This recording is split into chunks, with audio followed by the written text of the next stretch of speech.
Komið þér sæl gott fólk og verið velkomin í hlaðvarpi sögu skoðun. Andri Jónsson heiti ég. Ólafur Hersi Arnaldsson heiti ég. Blessaður. Blessaður Ólafur. Já, við erum mættir hingað aftur í hlaðvarpi sögu skoðun eftir ágætis sumafrí. Það er komin miður september og við erum búin að vera í burtu talsvert lengi og alltaf eru það mikil gleðitíðindi þegar hlaðvarsmenn noksins ná að koma saman. Og henda í þátt. Já, algjörlega. Og hlaðvarpi sögu skoðun er að hefja sitt 8. season. Já, pældi því. Hér í dag. Og númer hvað er þátturinn? Þátturinn er númer 112. Já. Og já, það er ýmislegt búið að gerast síðan við komum saman síðast. Við vorum með til að hlæja því þegar við komum inn í þáttinn að við vorum búin að tala saman í klukkutíma allt og ekkert og heimsmálinn og svo var ákveðin aðili sem var ekki með kveikt á upptökunni sinni. Einmitt. Þannig að hlustendur fá aldrei að heyra það. Ég fá aldrei að heyra það. Mjög góða og intellektuál samtal sem við áttum hérna. Það er kannski alveg skott. Ég held að það var svo mikil ringulreið í samtalinu og svo var búin að ég veit ekki hversu mikið Já, það er það.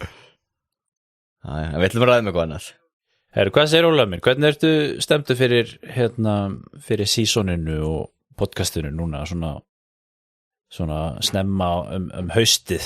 Nei, ég er spenntur laka til. Ég er alltaf búin að vera líka svona að spá í þáttinu þetta og efni og hvað getur gaman að lesa og eitthvað sem er svona áhugavert og líka eitthvað öðruvísi sem er gaman að taka fyrir.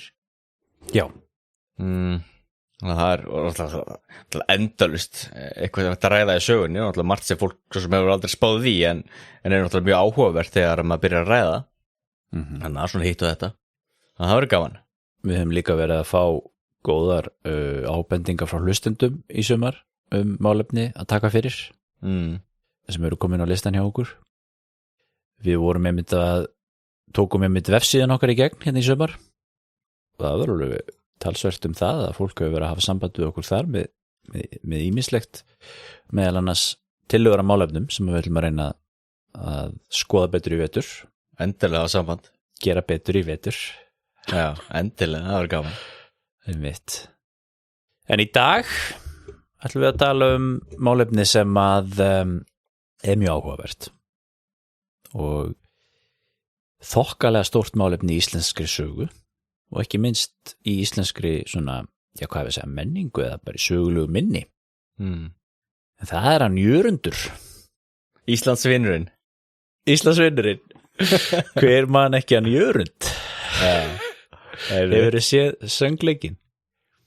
Nei, ég hef ekki séð hann. Nei, ég veit ekki hvort hann hefur verið settur upp. Jú, ég held sér alltaf að vera að setja þetta upp en það er frægt leikrit eftir, hvað heitir hann, Jónas Árnason held ég. Og en já, ætlum að tala Jörund hundadagakonung. Það er nú ekki úr vegi, það er nú nýliðnir hundadagar. Já. Hvað gerðið þú hundadagana, Ólafur? Af hverju notuðu þetta ekki meira? Það var notað það meira. Það er þetta mjög fyndið að tala hundadagana. Já, við veitum bara við skulum gera það næst þegar hundadagar. Tala meira það.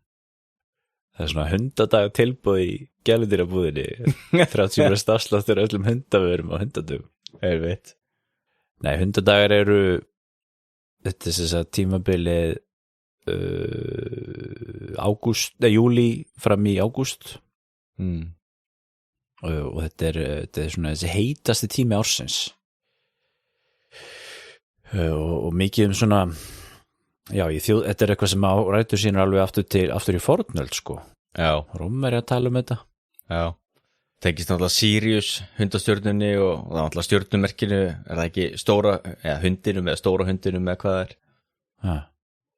Það ekki sama líka, þú veist, Egyptar voru mikið að spá í hundadögum af því það hefur eitthvað með þarna Níl að gera, flóðinn og slíkt og þetta, þú veist, landbúnaðinn og slíkt. Já. Þannig að þessir hundadagar eru, já, gamalt fyrirbrigði, en við erum svo lítið að spá í þessu í dag, nema þá náttúrulega bara tengslu við Jörund.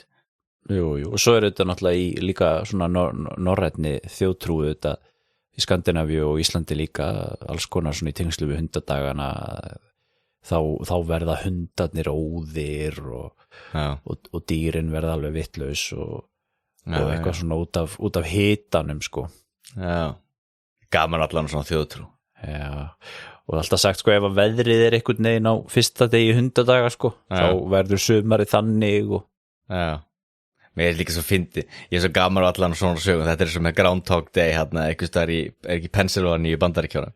Það sem svona sléttu hundur og koma út og ef hann hrættu í skuggan sinn og allt það. Og svo var þetta, þú veist, innan gæðsæla bara sami sléttu hundur sem er búin að vera þarna í sko áratugi.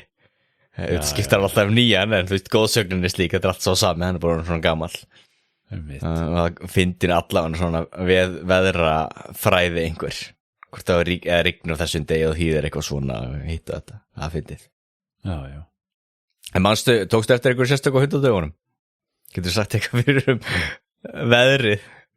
Herðu, nei, það var bara mjög gott veður allavega það sem ég var á hundadögunum. Og ég sá enga óða hunda samt sko. Nei. Nei. Herðu, Jörundur, þetta auðvitað mjög áhugaverð nú ætlaði ég að fara að segja áhugaverð fígúra. Takst þetta því. Og það einmitt svolítið svona hugmyndin sem við höfum Jörund. Já.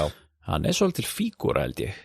Og hann svona sagan byltinguna eða valdaránið, við getum rætt aðeins hérna á eftir líka, hvað hugtök maður á að nota með þetta.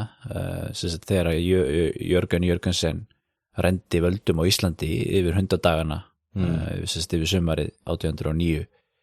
Þetta er svona málefni sem að sko svona í sögulegu minni okkar Íslendinga og menningunni, þetta er svona kjánalegt svona. Já, það líka hefur alltaf verið svona mín upplifun og svo getur ég viðkjönt það, ég ekkert eitthvað kynnt mér þetta neitt sérstaklega, en þú veist, allir hafa heyrt Jörund 100 konung. Já. Og ég hef alltaf náttúrulega með séð eitthvað svona húmor í þessu, þetta verður svona háð eitthvað neginn, háð, já. Og það líka kannski, þú veist, að því að þetta hefur byrst okkur svo mikið í svona menningar tengdu efni eins og í kannski ljóðum, kveðskap, bókmenntum og ekki síst í leiklist. Þetta svona einhverjum ástæðum hefur þessi saga þótt henta vel fyrir uppsetning og sviði.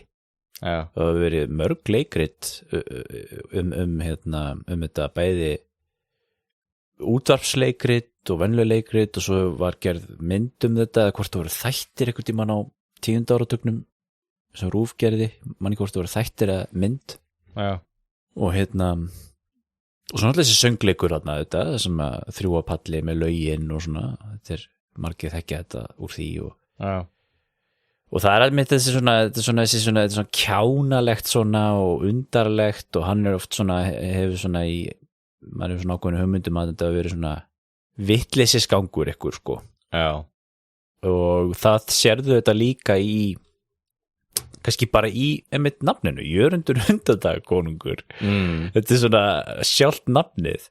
Já. sem að nota bene hann var ekki kallaður Jörundur og hann var ekki kallaður 100 konungur í neinum samtíma heimildum. Nei. Og ekki þegar sagnfræðingarnir, þessir fyrstu voru að skrifa þetta, eða sagnarritararnir voru að skrifa þetta á 19. öldinni. Nei. Eða allan ekki þessi fyrstu sagnarritarar og þá hann alltaf bara kallaður Jörgen Jörgensen sem var náttúrulega sem hann hét. Já. Og hann náttúrulega var ekki kongur, hann lýsti sig ekki yfir sem kong. Þverstamóti. Þannig að þú veist, orðið Jörundur 100 konungur eða konungur eitthvað sem er svona ber með sér mikið háð og það er alltaf þannig þegar þú ert að segja einhver kongur, konungur apanna eða konungur rónanna eða eitthvað, þetta er alltaf einhverju svona háði Það veistu hvaðan þetta kemur samt? Veistu hvað var mögulega fyrsti sem kallaði hann þetta? Nei, ég þekki það ekki. Nei, ég þekki það ekki. Ég veit allavega að hann segir Benedikt Gröndal sem að skrifar árið 1900. Já. Þá segir hann sem sagt, Jörgensen var aldrei nefndur Jörundur og aldrei 100 daga kongur svo nokkuð yrði algengt hvorki Jón Espólín né Finnur Magnússon í sagnablöðunum sem svona heimild sem kom út mjög snemma nefna hann svo en ætið Jörgensen en jörundanafnið og hitt uppfundið af hinum yngri Íslendingum og eiga þau nöfn engan rétt á sér þetta skrifaði hann árið 1900 þannig að það hefur allavega verið komið fram fyrir þann tíma einmitt það er náttúrulega gott dæmi þá náttúrulega hvað að segja, munin á sögunni samtímanum þegar eitthvað á sér stað og svo náttúrulega þessu sögulega minni sem við erum nú alltaf að tala og hvernig líka í atburða náttúrulega minnst í eftirtíð eða setni tímum eins og bara maður verður að nefna hver var síðasti keisari Vesturrómverska ríkisins það þarna litli Ágústus eða eitthvað slíkt og þetta er alltaf áhugavert alltaf gott dæmi það Jörgen Jörgensen og svo í minninu eftir einhver áratugi þá var hann alltaf 900 daga konungur já ég fyrir bara að hlæja kannski sem ég heyri þetta orð núna vissu þú fyndi þetta er svo fárlegt þetta er kallað 100 daga konungur þetta svo það fræðileg svona þessi sagfræðilega ángi svo þetta hefur verið sko alveg dekkað þokkalega af sagfræðingum líka og þar hefur þessi atburður líka alveg verið ég hef alveg séð það líka nefnt sko að nú ætla kannski ekki að fara vitni neitt en þú veist ég hef alveg séð sagt talað þetta sem skringilegasta atburð Íslandssögunar eða eitthvað svona undarlegasta atburð Íslandssögunar eða eitthvað álíka sko sem þetta var auðvitað mjög óvenjulegur atburður og mjög undarlegur atburður og kannski þessna sem hann hefur fengið svona mikla athygli einmitt en getur ekki sagt eitthvað eins hann svona hans æsku og ævi ágripa áður hann varð 100 daga konungur sko Jörgensen danskur maður fæddur í Kaupmannahöfn hvenær var hann fæddur 1780 já, 1780 í Kaupmannahöfn og hann hefur nú örugglega verið ágætis hættum pappans var embættismaður held ég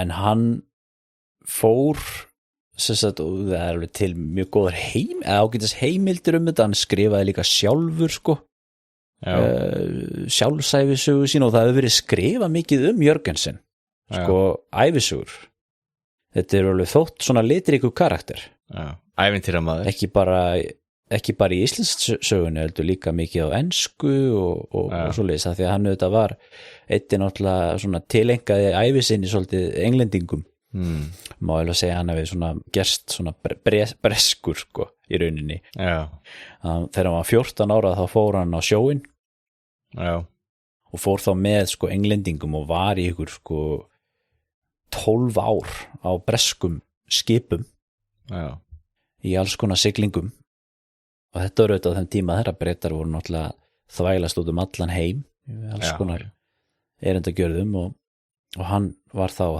fór hann út allt og var meðal hans í Ástralíu kom svolítið við sögu við það finna og stofna nýlendu í Tasmaníu sem var það kvöldu Van Diemen's Land og ég átti nú einhvern tímann einhverja bók eftir einhvern erlendan höfund sem var ævisaga Jörundar eða Jörgensens og sem var mikið verið að tala um þessi ár sko og þetta virðist að vera svona mikill svona ævintýramaður og svona mjög viðburðarík ævi Ég las líka aðeins í bókinni sem hún sendi mér Saga Jörundar 100 daga konungs eftir Jón Þorkelsson og svo ætla ég ekki að selja það dýrar en ég keypti það en mér er alltaf áhvert það sem var að tala líka barnæsku hans og svona öll þessi strákapör og hann var rekinn úr skólanum Nýmitt á endanum og fyrir slagsmál og eitthvað svona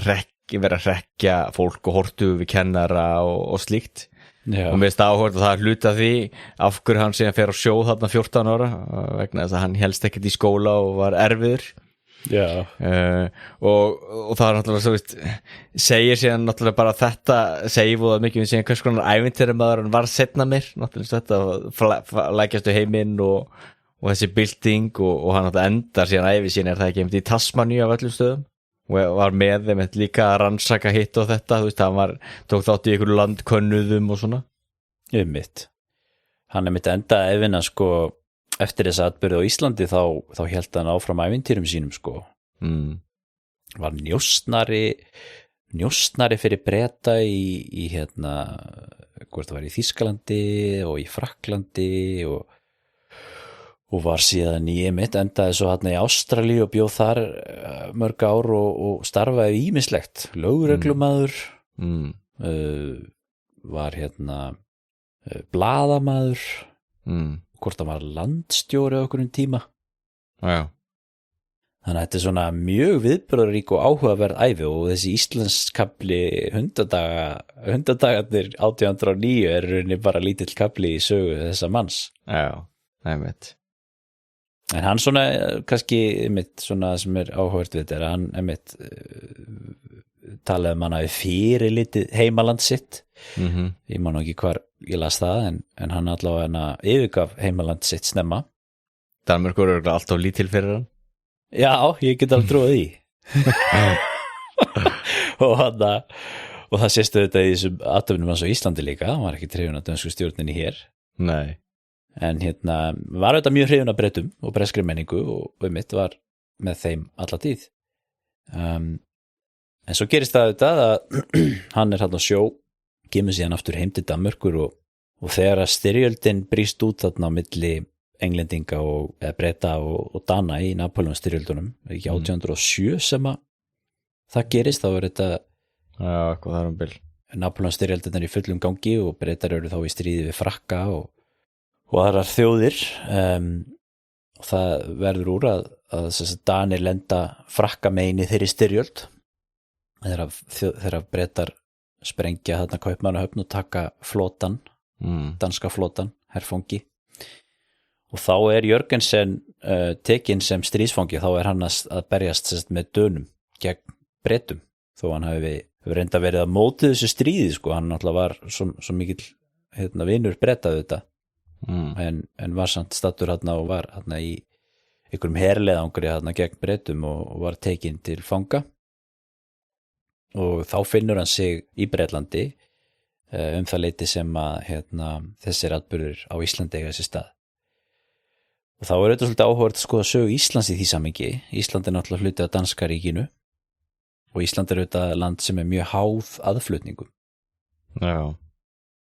og auðvitað fléttast stórveldapólitíkin svolítið inn í þetta því þarna auðvitað Bretar og Danir komnir í stríð og Danir eiga erfitt með að senda skip til Íslands og svo ertu með líka annað í þessu sem einokunarverslunin það sem að Danir voru með þá stefnu þetta að Íslendinga mætti ekki versla við erlenda kaupmenn þannig að hér voru danski kaupmenn sem að höfðu leyfi til þess sem að þeir máttu bara versla við og síðan fléttast inn í þetta sko alls konar svona tengsl á milli Bretlands og Íslands líka hún skrifa rosalega mikið um þetta Anna Agnarsdóttir sagfræðingur og kannski svona sáfræðimaður sem hefur fjallað hvað mest um þetta og hún hefur skoðað mikið þetta í tengslum við svona þetta stærra samhengi sem er svona þessi tengsl Íslands og Bretlands á Napóleons tímanum og hefur fjallað meðal annars sko áform sem að Bretar höfðu að taka yfir Ísland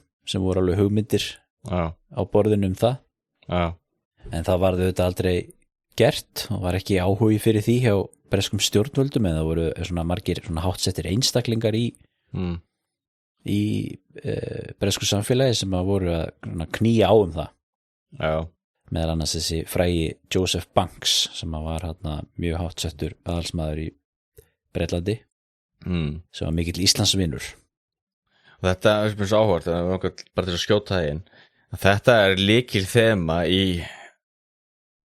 getur maður sagt allri nýlendustefnu Breta og ég gerir mig greið fyrir því að ég er að taka djúpt í árinu þegar ég segi það en nýlendustefnu Breta var alls ekki þannig að að það voru stjórnmálamennirnir sem lágu yfir kortum og vildu þenja út ríkið. Þetta fyrst og fremst það voru þetta mjög oft og venjulega voru þetta einhverjir einstaklingshagsmunir þar sem einhver verslunarmaður með einhver ítök en það voru mikið óstjórn eða eitthvað erfitt það mikið þægilegar að breska heimsveldi þetta bara tekur yfir og heldur úti þá lögreglu og kemur á lögum og reglum og svo get ég stunda mín viðskipti. Einmitt. Og þess vegna er oft svo mikið andstæða í Whitehall og hjá stjórnvöldum í Bretlandi því þetta er náttúrulega bara útgjöld og auka kostnaðar fyrir bresku krúnuna. Einmitt. Þetta er svo áhugaverð hlið og mikilvægur hluti af nýlendustefnunni sem venjulega gleymist á hinn almenni borgari sem þekkir ekkert til. Nei, þetta er mjög góða punktur og það er auðvitað, tengist þessari sögu mjög mikið auðvitað vegna þess að þarna varstu með þessi Íslandsvinur Joseph Banks sem var formaður hvað var það, The Royal Society sem er svona vísindafélag. Já. Hann hafði verið á Íslandi og mikil vinur Ólaf Stephensen, gamla stift amtmanns var hann ekki stiftamtmaður mikil vinur og hafði mikið áhuga á Íslandi og þetta kemur inn í þetta líka þessi svona upplýsinga, þetta voru svona upplýsingamenn mikið áhuga á vísindum og landkönnun og náttúrufræði og svona og þannig og svo kemur inn í þetta ákveð svona mannúðar element sem er það að Ísland var háð aðflutningum og menn gerðu sig grein fyrir því að það var að það þurfti einhvern veginn að halda upp þessari verslun við Íslendinga í stríðinu til þess að tryggja að Íslendinga fengju mat og aðra nauðsynjar og það er alveg mjög ítalega atburðarás að þessum aðdraganda hvernig til dæmis, Jörgensen sem er staddur í Bretlandi hittir þar alls konar menn, Íslendinga, Bjarni Sívertsen, kaupmaður sem var þarna og fleiri aðila það sem er verið að ræða þetta að þarna er ég veit ekki hvort maður að segja neyðarástand en það þarf allan að hjálpa Íslendingum með því að vesla við þá og síðan eru þó aðri verslunarmenn kaupmenn sem að sjá gróða hagsmuni í þessu og þá kemur inn í söguna maður sem heitir Samuel Phelps sem var kaupmaður breskur hann var að versla með sápur það var sápugerðamaður sápu, hvað hann kallaður alltaf? Sápukaupmaður hann alltaf kallaður var það ekki, sápukaupmaður, eitthvað slíkt sápukaupmaður, sápukaupmaðurinn Samuel Phelps þannig að þetta er svona einstaklingar í einhverjum svona litlum hringi í London sem eru að koma saman á kaffihúsum og ræða málin og svo hann að svo kemst Jörgensen í tengsl við þarna mann sem vinnur fyrir Phelps sem heitir James Savignac sem að kemur mjög mikið við sögu þarna á þessum atburðum á Íslandi og þá verður til svona þessi hugmynd herðu Íslendingar það þarf að hjálpa þeim og versla við þá en þeir getur líka verið að þeir eigi varning sem við okkur nauðsynlega vantar sem var þá tólkið sem þú notar til þess að búa til sápuna einmitt það var sem líka svo áhört þess að þetta er svona gott dæmi og ég veit við höfum talað það líka í sögunni og þetta er svo sem einhver kannski samblanda þar af en ok, sagan, er einhverju kraftar eða hvað er að gerast í sögunni eða er það bara einstaklingar eins og þarna, það er náttúrulega bara einhverju kallar sem og ég sé það alveg fyrir mér og nú ég ímynda mér þetta en ég sé þetta fyrir mér, þarna er einhverju ríkir kaupmenn á einhverjum pub einhvers þar í Bretlandi að ræða málin og sjá þarna, það er sóknartækifæri á Íslandi, Danirnir, við erum búin að sprengja flótan þeirra í tætlur og við ráðum á Norður-Atlantshafi getum við ekki pungað saman einhverjum pening og getum við ekki siglt til þessari litlu eyju þarna og getum við keypt eitthvað hræjátur tólk eða hvað það er og samvól, þetta er fínt í sápugerðina þína og þetta er ég veit bara einhverju kallar að ræða málin og svo upp úr því verður bylting ég held að þetta sé ekkert fjara leið, þetta hefur verið svolítið svona og kannski er það líka oft þannig í sögunni og í heiminum bara almennt það er oft einfaldasta útskýringin er svo líklegasta og það er mikið að tilviljunum og það er mikið að ég veit ekki eins og ég sá núna vídeo þá verið að ræða við bandaríska sakfræðingi, margir hvað hann heitir, hún við The Naval Academy í Bandaríkjunum allavega, og hún var spurðaði, nei, ég að blanda saman hvort það hafi verið talað viðtal við Condoleezza Rice.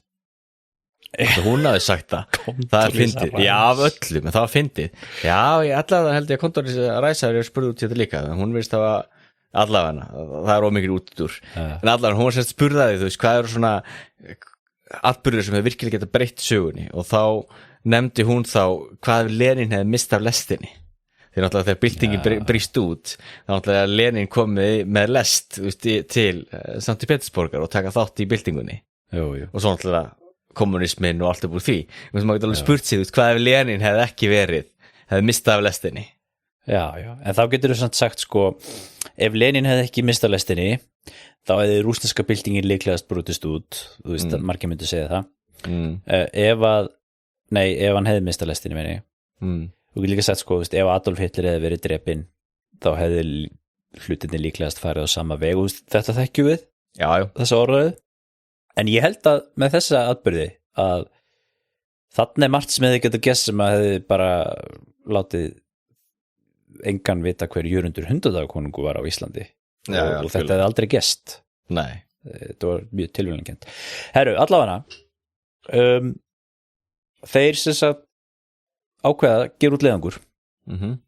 Og þarna að hafa í huga, þetta er svona þetta bjúrokrasi þarna, sko, og þetta er ekkit frjálsverslun þarna, og það þarf, sko, þú ert að fá leyfisbréf til að fá að stunda verslun og bresk stjórnvöld gefa þarna honum sem sagt þessum Phelps leyfi til þess að fara til Íslands og versla, og það virkaði þennan þessum tíma að sem sagt þá höfðu þeir þó offisjál leyfi til þess, og þá var oft herskip sem fylgdi, sko,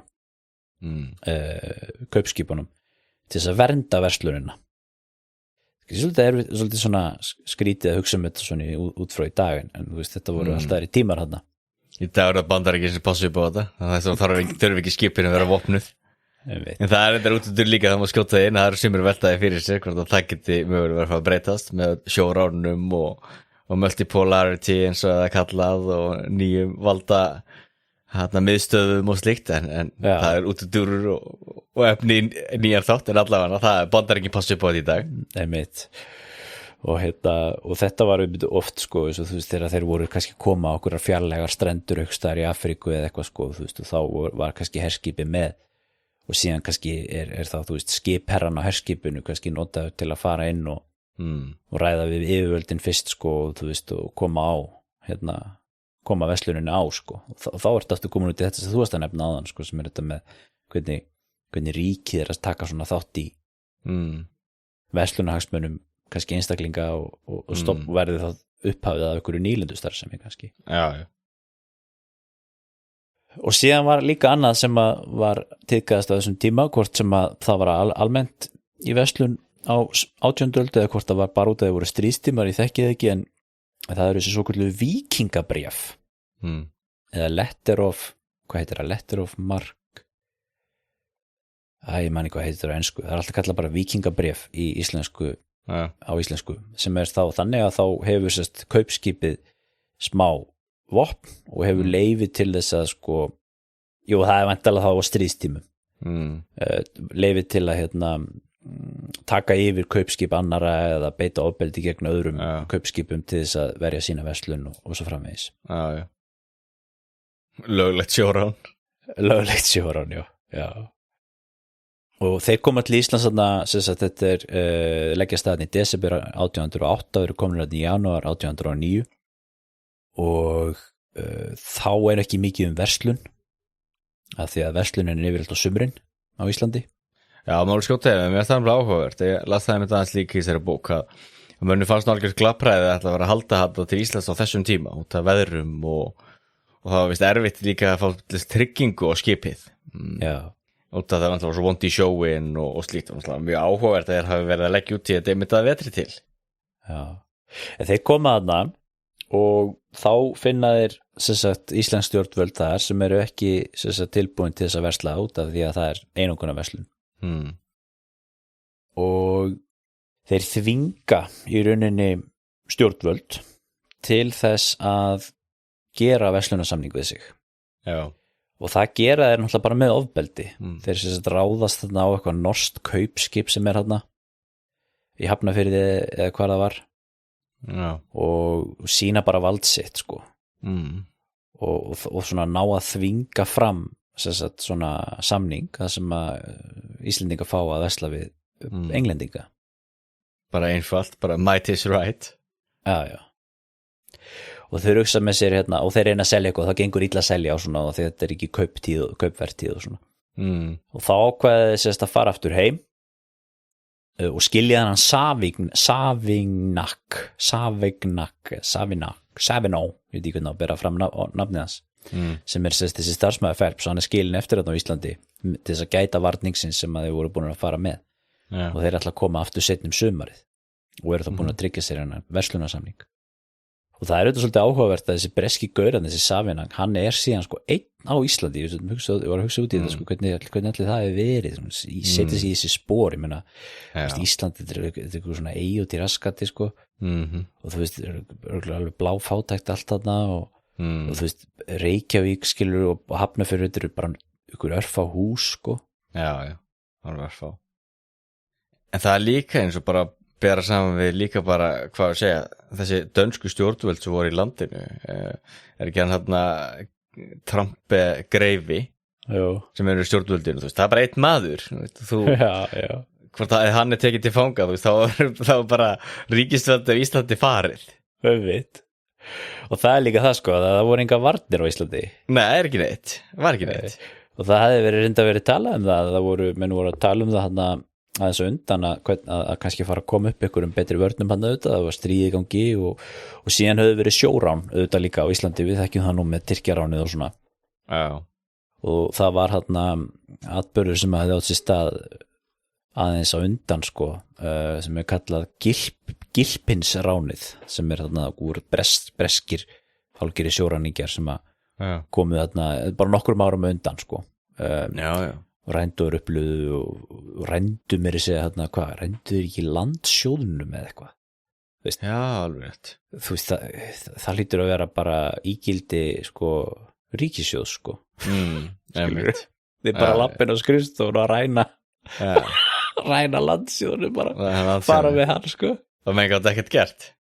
Nei, og svo var því nú skilað aftur, sko, en það sýnir svona varnarleysi líka, sko. Algjört. Algjört. Og þetta talar Anna Agnarsdóttir í sínum skrifum, hún hefur skrifað mikið þetta, þessi saðan mikið að greinum og hérna bókakafla í mjög áhugaverður bókakablin sem hún skrifar í Saga Íslands, hvað það? Í X 9. bindi. Það svona ákveðin samantekt á mörgu sem hefur komið fram í öðrum greinum og svona. Mæli með að lesa það, áhugaverð lesning. Og hún hefur allmis kafaður, kafi í þessi skjöl öll og þessi bréfaskrifti og þessi heimildir sem að sko voru í gangi í Bretlandi og svona. Og hvað var að fara á milli þessara manna og svona. Og þá hún að tala um það til þess að þegar þeir koma aftur sko til England sko, þá ennþá þessar hugmyndur að innlima Ísland í Bretaveldi sko. Hjá ákveðnum einstaklingum. Og þá þau verið að segja sko til þess að við getum auðvitað lagt undir okkur landið sko. Það ekkert mál. Það enga varnir þarna. Þetta sjáum við bara til með þessu Gilpinsráni þarna.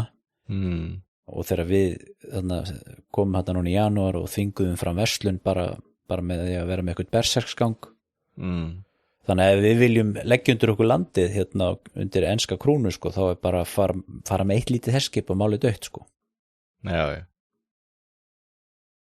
En það var ekki vilji fyrir því hjá breskum stjórnvöldum á þessum tímapunkti, en það hins vegar vilji fyrir því að senda út menn til þess að versla.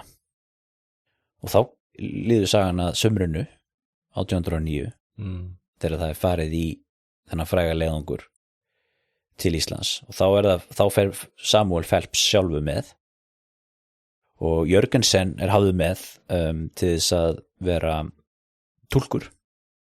Hann talar dönsku og maður líka aðtuga það að hann náttúrulega stríðsfangi, ég sagði það áðan, En þetta var á þeim tíma þegar sko officerar, sko þeir voru svona gentlemen. Jú. Þannig að hann var ekkert geymdur í ykkur díflissu sko. Nei. Hann fekk að ganga frjáls svo lengi sem hann sko yfirgaf ekki England. Já, allt annað. En hann gerði það nú samt. Já.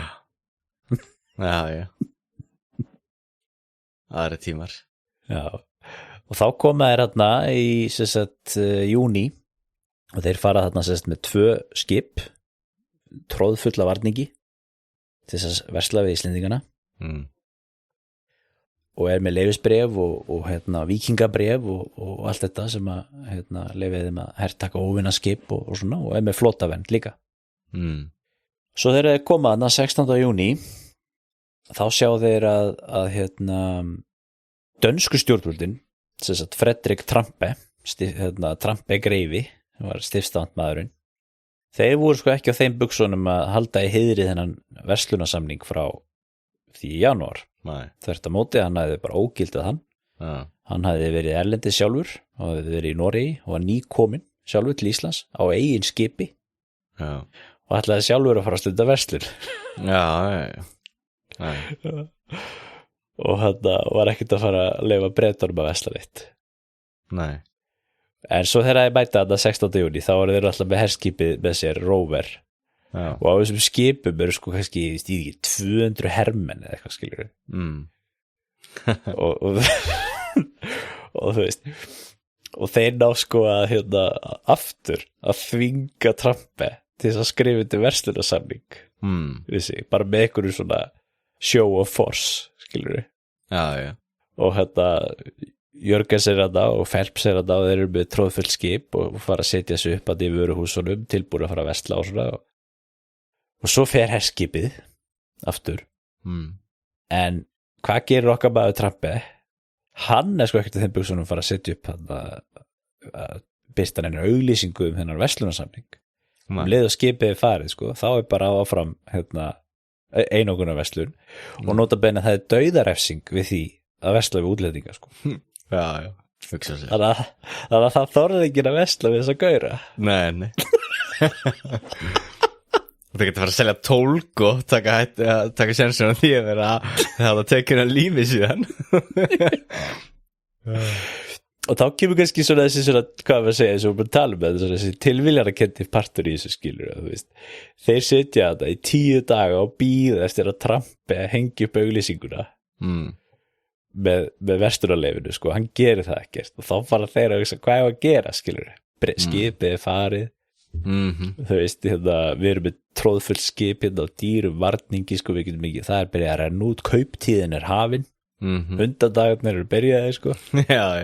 Íslendingar eru komin í kaupstað, sko, og vilja fara að versla. Eigum við að fara aftur heim tómhendir? Nei. Þá erum við að gripa til örþrifar á það. Og þá gerist þessi bylting eða valdarán sem að eru 100 dagarnir. Já. Og það atvikast þannig að þann 25. júní 1809 á sunnudegi þá eru Íslendingarnir í messu nema allir Trampe er ekki í messunni, hann er heima hjá sér. Og þá siglir í land frá kaupskipinu sem að Phelps átti, sem heit Margaret and Anne, sem var vopna kaupskip nota bene, því þetta var þeir voru með víkingabref, sko. Hvort þeir voru með 12 fallbyssur eða eitthvað. Já. Og svo kemur bátur í land með 12 mönnum, Phelps og Jörgensen í farabroddi, og þeir eru vopnaðir sveðjum og pistólum, og þeir fara ragleitt inn til Trampe og hann taka stiftandmannin. Og færa hann út í hlekkjum og fara með hann borð í skipið Margaret and Anne. Já. Og þá er sko það sem er rauninni búið að gerast þar, eins og þeir útskýrðu eftir á, þessi gaurar, þegar þeir voru að reyna að skrifa þetta eftir á. Þannig er rauninni Phelps, sem er kaupmaður, að reyna að vernda verslununa sína, sko. Því hann er með þetta víkingabref, þá má hann sko í rauninni stoppa sko óvinna kaupskip sem er að reyna að hindra hans verslun, sem að hann hefur leyfi til að framkvæma frá sínum stjórnvöldum. og þá þetta kannski túlkað svolítið þannig að Trump sé þarna að reyna að koma í veg fyrir verslunina sko. Já, mitt. Þannig að hann þannig sé að gera þetta út af því. Já. En þá kemur næsta spurning sko, hvernig ef að haga landi getur ekki verið stjórnlaust? Nei. Og þá eftir þetta sem þú sagðir áðan sko, það svo þessi bara nú að handtaka einn mann og þá ertu bara búin að taka alla stjórnina sko. Já. Og þá velja þeir sko að Jörundur taki þetta að sér. Já. Að taka yfir stjórnina af því að hann var ekki breskur ríkisborgari. Nei. Og þar að leiðandi sko að því að Bretar máttu ekki fremja valdarán eða gera eitthvað svona í nafni sem breski ríkisborgari, það voru lög á breskum reglum. Þannig að það væri Lægja Jörgen sem gera þetta því að hann var danskur ríkisborgari sko. Já. Já. Og þá stofnar hann nýja stjórn á Íslandi sem að í rauninni byltingin sko. Og veist ég áhvert líka yfir að sjá skjali hérna sem hann gaf út síðan og einmitt fyrsta grein allur danskur mynduleikir upphafinn á Íslandi og mér það líka svolítið ég veit ekki, svona svolítið komist í þessu líka eins og við erum að tala að þú handtekur bara hann eina mann sem gefur út svona einfalt skjal og þannig séð og raunveruleikinu auðvitað var sá að það þurfti ekki meira til, þú veist, Danir gátt ekkert gert, það var alltaf búið að sökka danska flótanum og Danir alltaf bara fastir í Kaupanhöfn og Bretar ráði yfir Norður-Atlantshafi, þannig að ef Bretar hefði síðan stutt byltinguna heils hugar, ekki meira sem þurfti til, þú veist, þá var þetta komið. Nei. Klappaði klárt. Þetta hefði verið mjög auðvelt, sko. Þannig að hann tekur stjórn yfir þessu og eins og þú segir, hann hengir upp auglýsingar sem náttúrulega alveg frægar og þú varst með þetta í Jóni Þorkelsinni sem er þessi bók sem hann skrifar 1892 sem mjög áhugaverð, var hann ekki þjóðskjalavörður? Já. Það allavega tekur saman alveg rosalega mikið af heimildum, frumheimildum og birtir þær þar sko. Og það hægt að lesa allar auglýsingarnir eða proklamasjón sem hann kemur með. Og það eins og segir allur, þú veist, byrjaði því sko að afvopna alla sko, safnin öllum vopnum byrjaði því að fjarlægja alla danska embættismenn eða alla Dani. Já. Og svo kemur hann með þetta sko að íslenskir embættismenn sko, þeir mega halda áfram eða segja af sér eða þeir vilja ekki vinna undir nýju stjórninni. Já.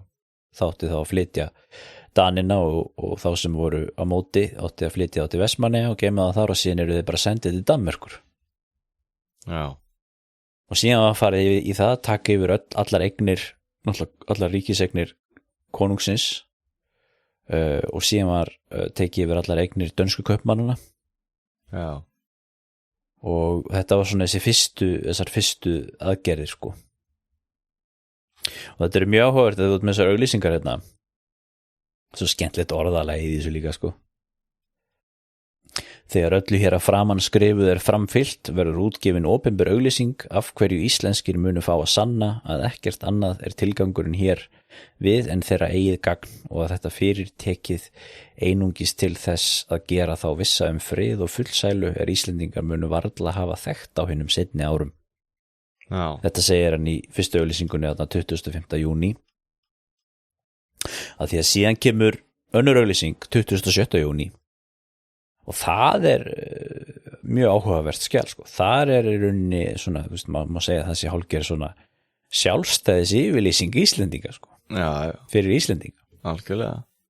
Og þar segir hérna sko fyrsta grein: Ísland laust og liðugt frá Danmerkur ríkisráðum. 2. Öll yfirvöld kongs, þeir sem eru innfæddir íslenskir og vilja vera trúir sínu föðurlandi samt afleggja eið upp á það að uppfylla sína embættisskyldu skulu fullvissast þeirra fullu laun og betaling. Þetta svolítið svona þjóðurnislegt orðalag. Sér hverju innfæddur íslenskur embættismaður sá hagar sér skikkanlega skal haldast í heiðri. Já.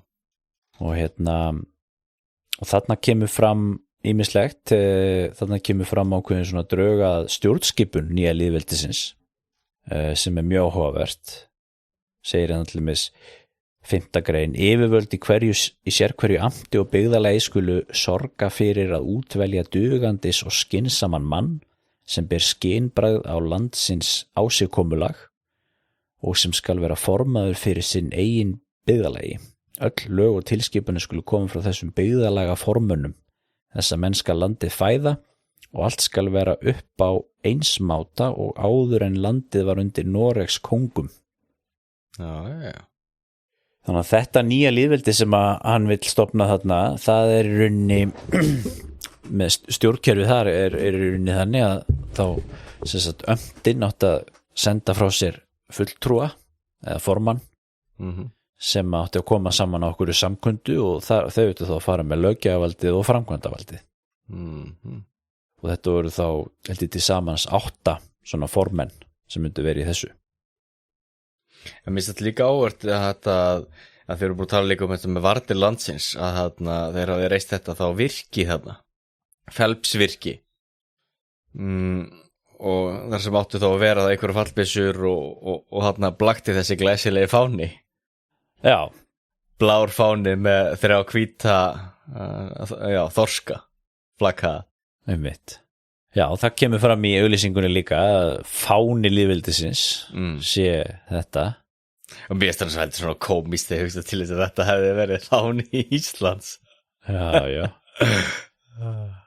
Einmitt. En þeir voru andum varnarmál. Þeir stofnuðu varnarlið sem voru 8 manns. Takk fyrir. Vopnaði menn með pistólum og sveðjum og voru í einkennisbúningum. Það passar nú að við sem að ræða þetta núna, náttúrulega verið að tala það er það ekki að koma einhverju varnarliði hér á Íslandi. Það sækir kannski einhver fyrirmyndi til Jörundar, 100 daga konungs. Hvað er verið að tala það? Já, það er eitthvað í umræðinni.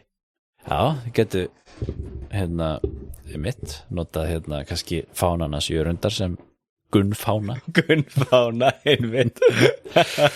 En þetta voru eins og þeim lýst í þessum heimildum, samtíma heimildum sem voru nú kannski ekkert svo hrifnar af Jörundi margar hverjar, svona eftir á að hyggja. Það var nú oft talað um að þetta varnarlið, þetta voru Íslendingar sko, þetta hafi verið einhverjir umreiningar og glæpamenn og eitthvað lið sko, og hann til dæmis fer í tukthúsið sko og frelsar fanga þaðan sko. Meðal annars eitt sem var fyrir morð sko, held ég. Og einhverjur af þeim ganga í liðið sko. Já. Og þessi gaur að fylgja Jörund út allt og Jörundur sjálfur klæðist í einhvern svona sjóðliðsforingjabúning. Og það ein sagan af því að hann fer á einum tímapunkti norður í land. Hann fer hann ekki bara í Reykjavík sko, þetta tímabil 100 dagarnir eða tímabil byltingarinnar sko frá 25. júní til cirka 20. ágúst. Þannig að þetta eru 2 mánuðir sem að þetta var við líði þessi stjórn. Og á þessum tíma sko þá hann Jörundur mjög ötull í sínum stjórnarframkvæmdum. Gerir ýmislegt og það sem þeir eru náttúrulega að gera er svolítið líka að taka yfir þessar eignir og svona og hann fer sjálfur til mis suður á Reykjanes til Keflavíkur til þess að sinna þessu og svo fer hann norður í land sko, fer út í Skagafjörð og Eyjafjörð og svo segja mér á Akureyri þá lét hann varnarliðið skjóta úr pistólum sínum út á pollinn. Já. Þú getur séð þetta alveg fyrir sér sko. Já, ég maður séð þetta fyrir sér. Já, og síðan hann með hugmyndir að eða kannski mótast þessar hugmyndir eitthvað með tímanum eða hvernig þetta hvort þetta hafi allt verið fyrirfram ákveð hjá honum eða hvort þetta hafi hvort hann hafi verið að taka þetta svona á sparkinu sko.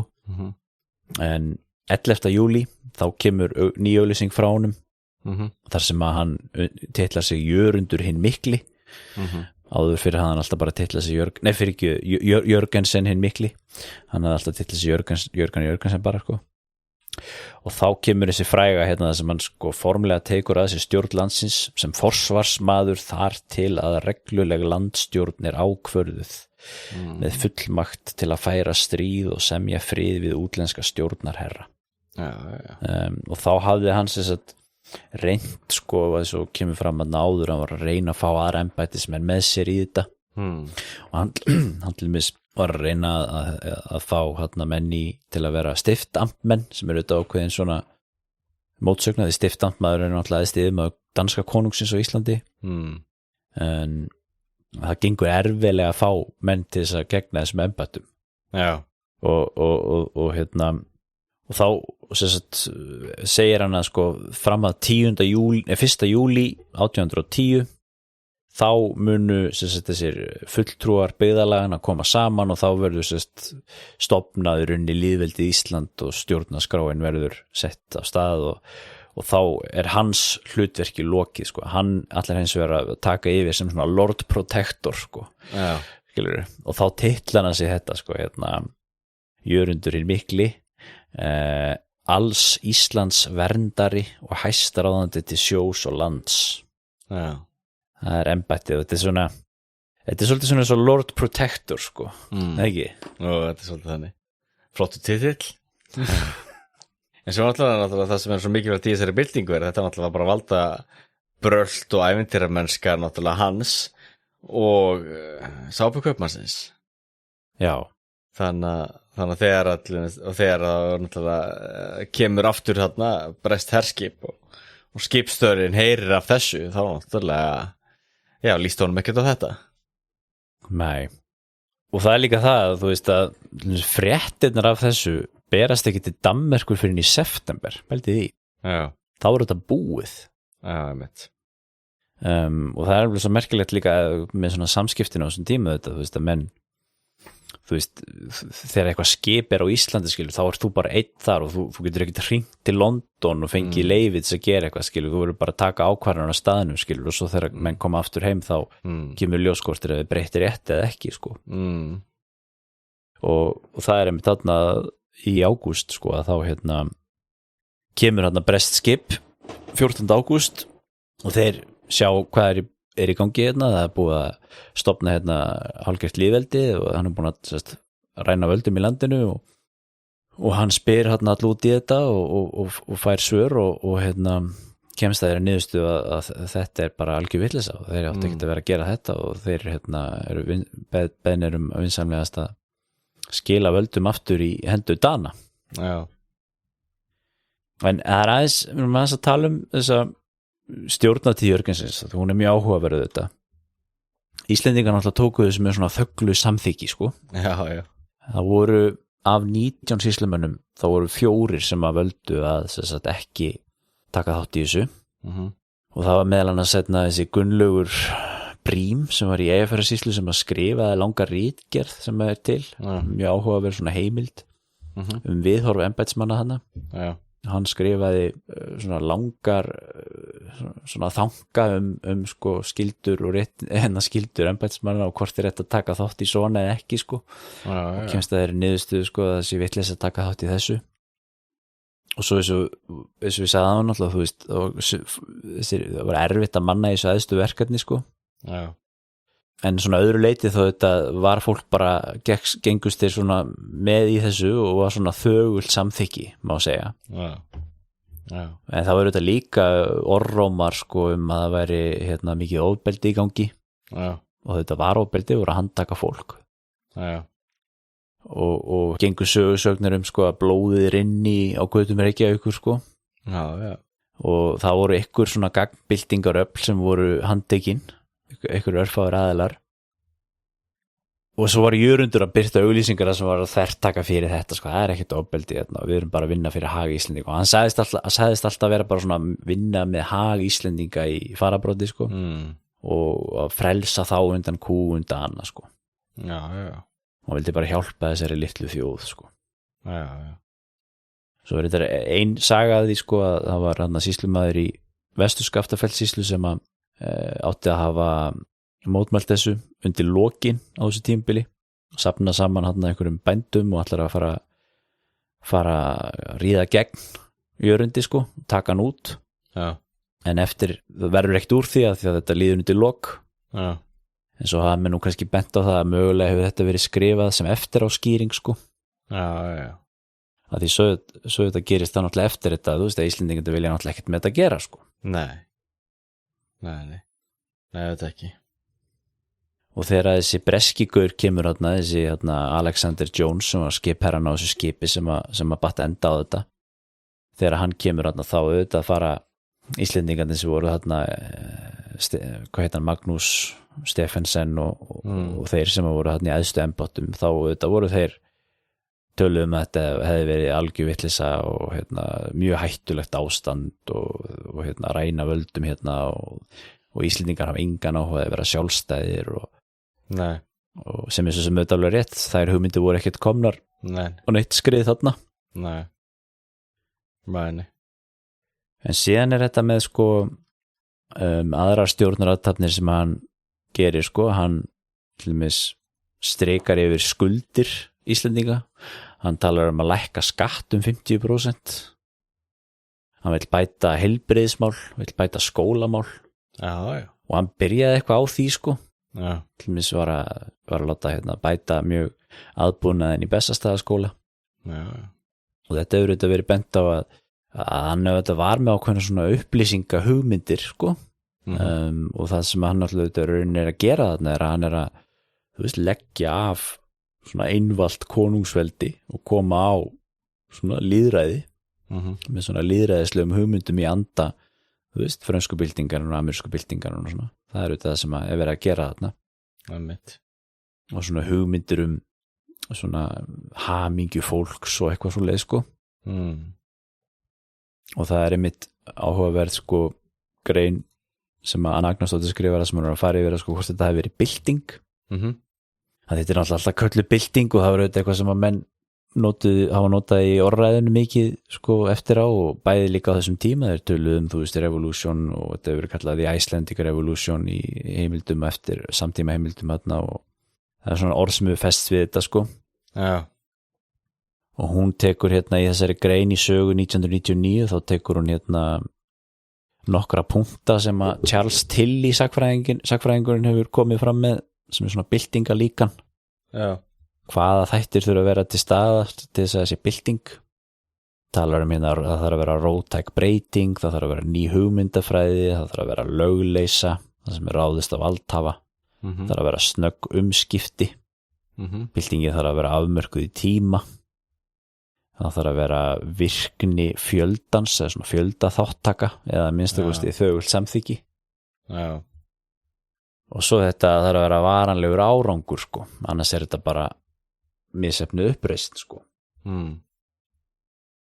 og hún kemst að þeirri niðurstöðu að þetta atvik sko uppfyllir í rauninni sko allar þessar kröfur þú veist, þetta er róttæk breyting það er verið að taka út einvaldan kóng þetta er, hann var með hugmyndafræðina og það er náttúrulega mikið af svona þessum stjórnarathöfnum og svona stefnumálum sem hann kemur með er svona sversi í ætt við svona lýðræðisbyltingar til dæmis eins og þetta með fólksfulltrúan og þingið og allir ætti að taka þátt í þú veist að borgarinn er ætti að taka þátt í stjórnlandsins og meira segja þetta sem hefur bent á þetta er að hann tala ekki bara sko einhverja ríka landeigendur heldur sko allir, hann átti raunin að vera almennu kosningaréttur þannig séð í þessu nýja lýðveldi líka fátæki sko og það var ekki gengið svo langt í frönsku byltingunni eða bandarísku byltingunni og svo þetta snögg umskipti þetta var náttúrulega með upp á enda og engin hagagangur í þessu og gengið hrengt til verks og gert ýmislegt og svo þetta virkni fjöldans þögult samþykki sumir mótmæltu en flestir gerði ekki neitt og svo náttúrulega árangurinn og það er sem sagt þetta þú veist að það þarf að vera varanlegur árangur til þess að þetta sé bylting og þar mitt feilar þetta sko því það var auðvitað engin varanlegur árangur af þessu vegna þess að þegar þetta endaði þetta litla uppátæki þessi skringilegi atburður í sögu Íslendinga að þá er þetta farið bara beint aftur í nákvæmlega sama fara eins og það var áður sko En getur maður ekki samt líka sett spurningamerki við hvað maður segja, þáttökuna eða þögult samþykki allir náttúrulega ekki kynnt mér þetta í þaula en ég hef alltaf tilfinninguna að svona flestir hafi svona, eitthvað minna tekið þátt og bentum þetta á okkur sýslumenn og svona menn hlutin halda áfram en er það kannski líka hluti að því að ríkisvaldi var svo veikt hvort þið það var lítið sem ekkert ég sé fyrir mér að úr með einn landshöfðingi þarna að hver og einn sýslumaður var kannski hvort þið svolítið bara konungur í ein ríki og rætt eitthvað aðeins við landshöfðingin inn á milli en að megninu til var þetta bara sjálfstjórn í héraði þannig séð. Sko, þetta góð punktur.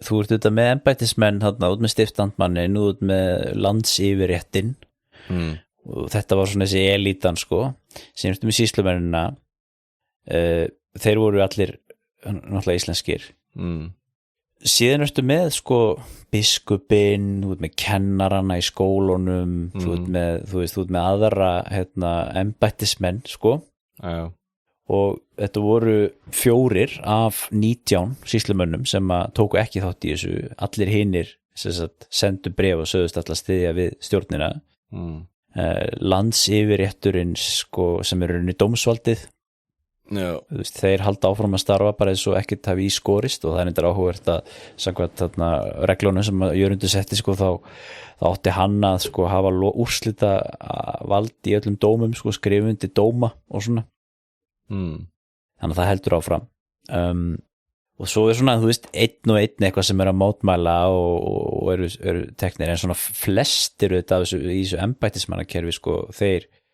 svona ganga skilur með þessu sko, þeir eru kannski ekki að hrópa upp yfir sig að gleði skilur, já frábært, nú eru við loksis laus við danska kóngin, það er enginn sem segir það en þeir bara ganga með í þessu svolítið þessu að varnarleysi sko, þetta er svona eins og þegar Íslendinga voru þegar Bretarnir komu sko þú veist, það var bara óallumissi svo einmitt ákveðin hliðstæði við það, þú veist að stjórnvöldin þegar Bretarnir komu 1940 skilur, þá segja stjórnvöldin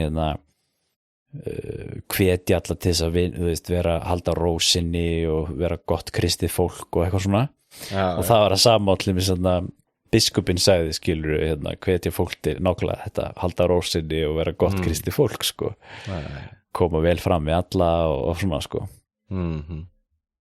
en svo er annað þessu sko að því að eftir þetta var búið þá kannski getur maður að mynda sig kannski einhverjur hafi fundið fyrir ákveðinni skömm fyrir þetta og kannski er það þess að sem þetta fengið svona enn komíska blæ líka og náttúrulega Danir auðvitað það var gert grín að þessu í dönskum blöðum og svona hvernig Íslendinga létu valta svona yfir sig sko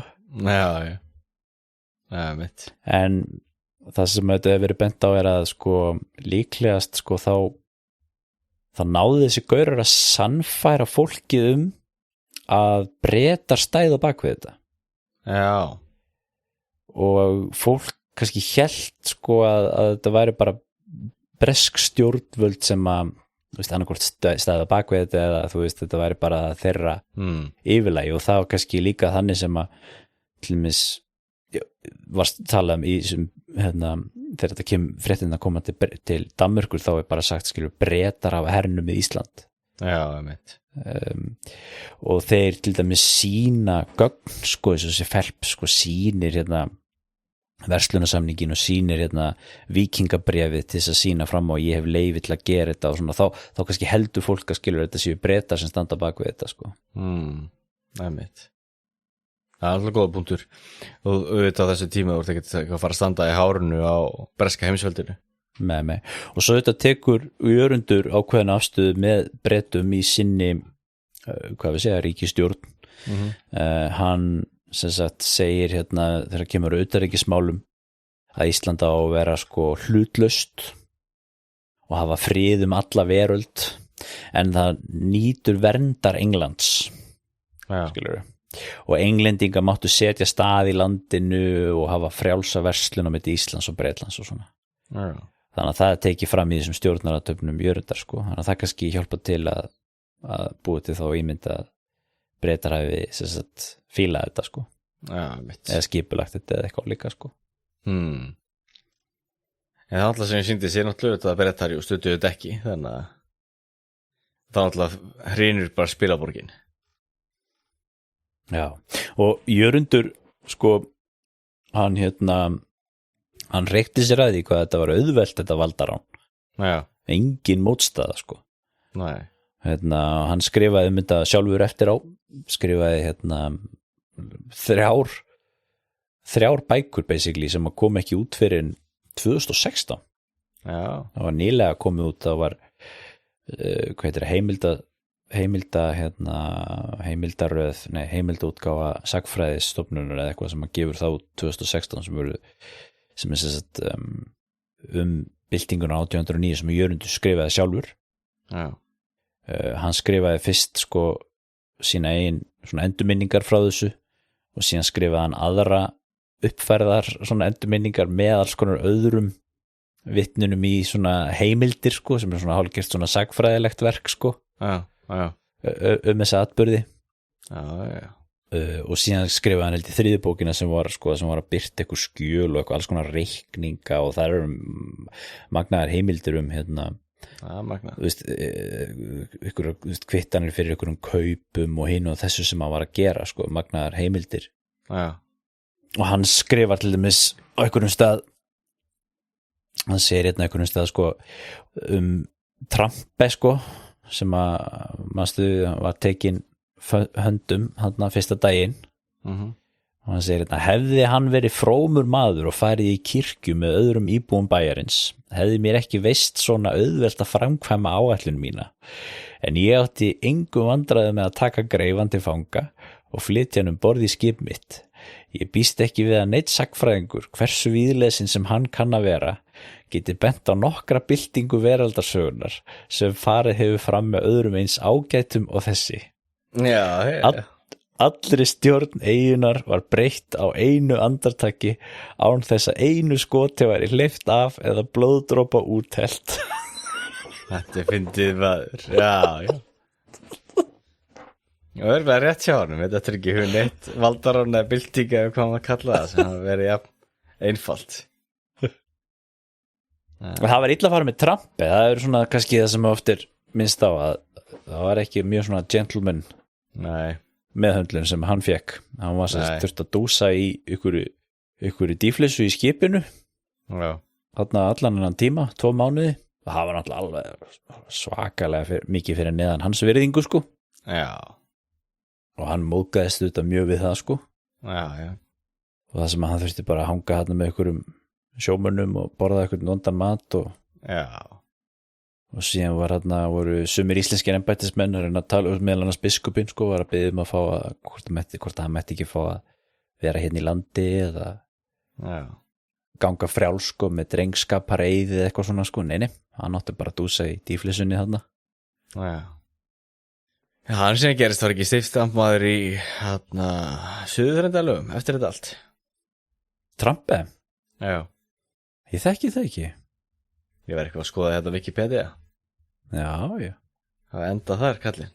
Hann var náttúrulega bara 27 ára held ég sko. Já. Og Jörundur var bara 30 sko. Já. Drengir bara, yngri en við. Já. Ég gamall og Alexander. Já. En allavega, þetta fór nú þá síðan þannig að þeir fjarlæði nú þá Jörund þarna og allar þessar auglýsingar hans og þetta var nú allt dæmt ógilt og fellt. Já. Og siglt með Jörund til Bretlands. Allar gjörðir Jörundar voru listar ómerkar og þeir sem sagt tóku Trampe með sér sem fanga áfram til Englands og hann vildi það sjálfur líka vegna þess að hann ætlaði að fara beint að kæra þetta. Já. Hann var náttúrulega, maður getur séð fyrir sig, hann hefur verið alveg fjúriu sko. Já. Þannig að þeir setja aftur á þarna Stefánsinina sem gera þá aftur að koma þeim aftur til valda á Íslandi og allt fer aftur í sama horf og síðan er siglt til Bretlands og svo getur maður spurt sig hvað græddi Phelps á þessu uppátæki? Hann græddi nú ekki mikið kallgreiði því að skipið hans brann á leiðinni tilbaka með öllu tólkinu. Já, greið kallinn. Hugsa sér maður. og síðan var þarna eftirmáli sem að tegði sig nú reyndar yfir nokkur ár það sem að sérst Trumpi alveg þarna kerði þarna allt þetta lið í mörgum liðum fór fram á það allir með þess að Phelps og þessir bresku verslunarmenni að þeir eru framseldir til Íslands þar sem þeir eru dæmdir svo vildi hann að sérst Jörundur er þið framseldur til Danmerkur þar sem hann er þið kærður fyrir landráð því það er það sem hann gerði þannig séð sem danskur ríkisborgari að lýsa yfir sjálfstæði landráð bara það er bara landráð og það er bara ein refsing við því bara beint í gálgan og og síðan veldi að fá skaðabætur því þetta var náttúrulega mikið fjárhagslega tjón fyrir hann því þið tóku yfir allar eignirnar og tóku yfir verslunarvarningin og allt sko hún segir það að hann hafi nú fengið mest af því sem hann bað það er að segja að hann fekk sko einhverja skaðabætur greiddar þeir voru reyndar ekki hengdir en Jörundur var handtekinn og settur í fangelsi reyndar var það officially fyrir það að brjóta drengskaparheitið að yfirgefa England jú. En sjálfur Jörundur hélt í fram að í sínum eftir á skýringum að þetta hefði verið til þess að refsa sér fyrir valdaráns tilraunina en síðan slapp nú Jörundur eins og við koma aðan, ég meina hann slapp nú, hann satt inn í nokkra mánuði sko eða eitthvað og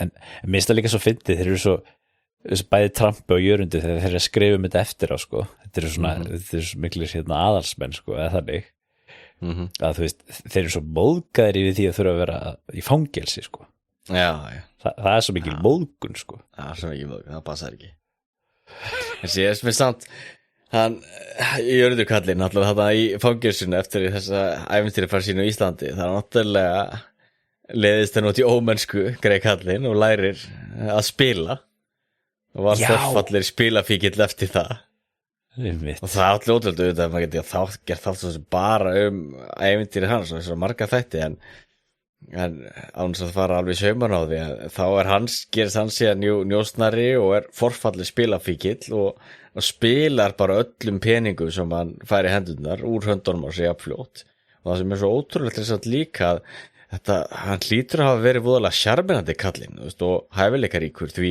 hann nær samt alltaf að ná sér í meiri pening og hann nær alltaf að komast í einhverja álnir og búa sér til einhver tækifæri og menn eru tilbúin að greiða skuldir hans og hjálpa honum hingað og þangað og jú það endar auðvitað síðan þannig að hann lendir í skuldafangelsi og hann fluttið til Ástralíu sem bara fangi út af skuldum en meira segja þar, þú veist, tekst hann svo sem samt að búa sér til tækifæri og einhvern veginn redda sér maður og það er svo ótrúlegt og alltaf komast í meira brennivín og góða vistlur og spila og er einhvern veginn svona karakter, svona ævintýramaður mjög áhugaverður karakter og ég held að kannski þess að sem hann henda svona vel að setja hann upp á leiksviði líka það lítur að vera, það ætti kannski gera einhverjar mynd eða eitthvað svona þáttarað þetta aftur það var þetta flott að gera íslenska þætti Jörund en það er kannski líka svona típur enda oft upp finnst manni í nýja heiminum sko jú, það er enda í nýja heiminum þetta er alltaf nýja heimurinn þetta er alltaf ástæði fyrir því af hverju Bandaríkin allir er eins og Bandaríkin eru þetta ímyndið og endar eins og svona kalla hvort það sé frá Rússlandi eða Ítalíu eða hvað það er þetta litar kynslóðurnar ævintýramennska og einstaklingshyggja og allt þetta en ég held að svona það sem að tala þetta svona sem að maður svona tekur af þessu þetta er svolítið mikil tækifærismennska og þetta er svolítið svona einstaklings bara eitthvað sko og það hefur alveg sagt ég meina, hvað ef að Trumpi hefði til dæmis bara lyft þessa verslun það hefði aldrei gest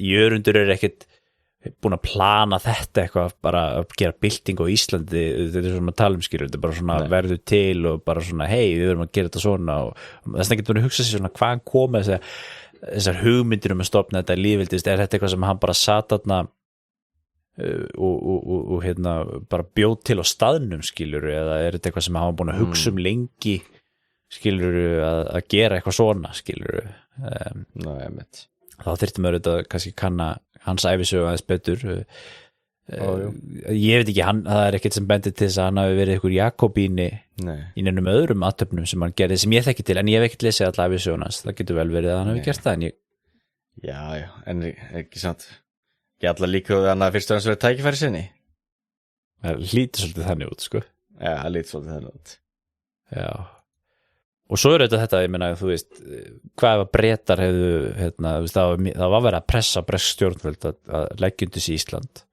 og þannig hefðu þeir bara sko mjög auðveldlega geta bara gert það Já og þá hefðu nú sagan farið öðruvísi líka sko Já, það er öðruvísi þá verðum við hluti af Commonwealth Já, hugsa sér en það sýnir sér auðvitað líka kannski sem er auðvitað áhugavert með þetta tímabil að ég meina, þú veist, konungshóllustan er ennþá svo sterk og þú veist, þessar hugmyndir hérna þessar frjálslyndu hugmyndir eru ekki komnar á neitt skrið á Ísland allan ekki hjá sem elíti á Íslandi þessum embættismönnum, þeir eru allir mjög konungshóllir og þetta voru það langstærsta hluta af þessum tíma og svo þetta vitum við ekkert hvað almenningi fannst þetta þannig séð, það er ekkert mikið til að heimildum það og kannski vissu bara margir ekkert einu svona af þessu sko Ég get alveg ímyndum mér að það væri stór hluta af þessu margir sem veist ekkert hvað var að gerast ekkert að spá í þessu hvað var að geta upp á fólk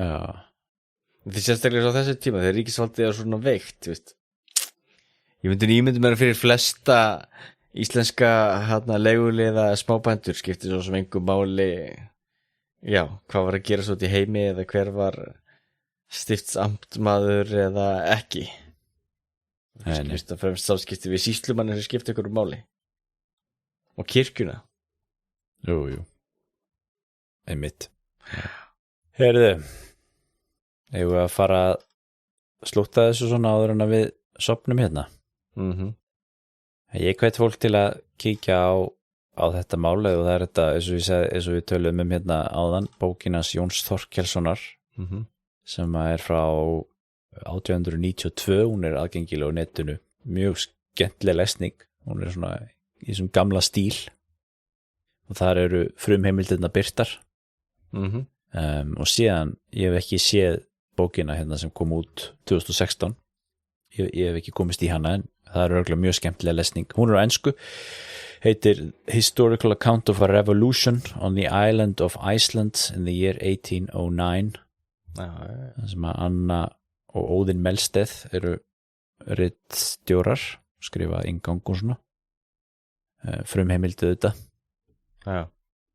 og síðan skrifaði Helgi Brím bók sem heitir Sjálfstæði Íslands 1809-1936 það var doktorsritgerð hans sem er áhugavert svo getur maður að fara á YouTube og hlusta á lögin og söngleiknum hérna, þið munið að Njörund með þremur á palli er það ekki mikilvægast að tipsi?